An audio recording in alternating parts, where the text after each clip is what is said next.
So a big buzzword in personal growth and life coaching is this idea of identifying your personal values, which is great. You want to learn about if you value integrity, if you value free time, if you value creativity, those are all wonderful.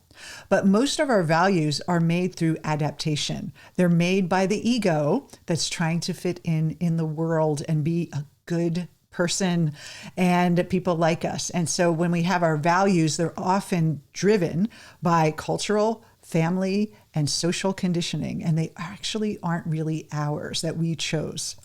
And what happens is that our soul, our deepest self, is this autonomous part of ourself that wants to live through us, wants to have a bigger expression, is in direct conflict with a lot of those values, those ego values. So for example, if you love leisurely time, the ego must say, I need my space. But your soul is saying, I want to go out and do something big in the world. There's a conflict there. There's a conflict of values.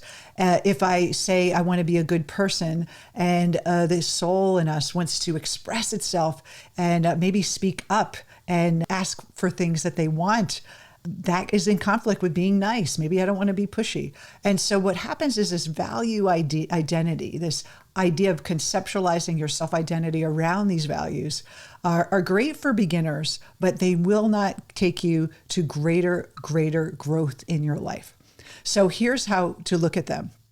First, you can examine your values, your conditioned values. Maybe you value spirituality, or maybe you value being honest and trustworthy. All those things are great. And they become a part of your persona. And then anything that is in conflict with those values is placed in what Jung would call the shadow. And so the shadow is operating unconsciously, autonomously, and that energy has to go somewhere. So guess what? It shows up in the world as an event or as another person that is in direct conflict. And this is why we have conflicts with people.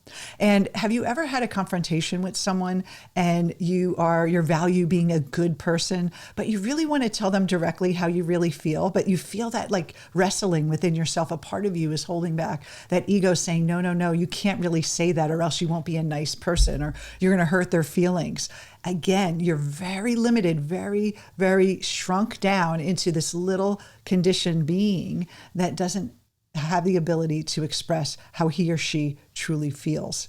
So when you think about your values, think about where they come from, who you learn them from, or are you creating those values in contrast to something you experienced before?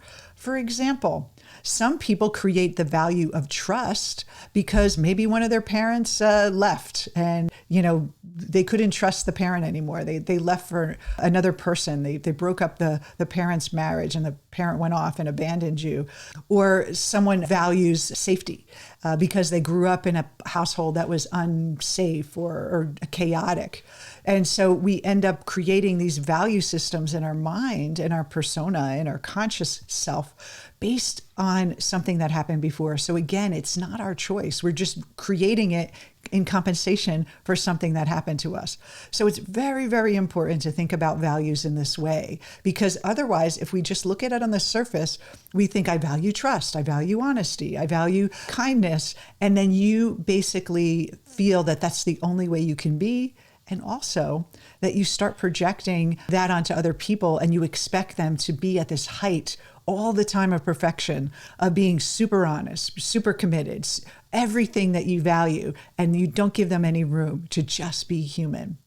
So this is a big topic, but I wanted to just introduce this concept of that the soul has different values. The soul's value is to grow and learn and take chances and live fully. The soul's values aren't to fit in, to please other people, or to avoid conflict or stress. Our soul is always saying, let's go and see what we can do with this life. So when you're looking at your values, do you value growth or do you value safety? Do you value a challenge or do you value consistency? Do you value adventure or do you value the ordinary?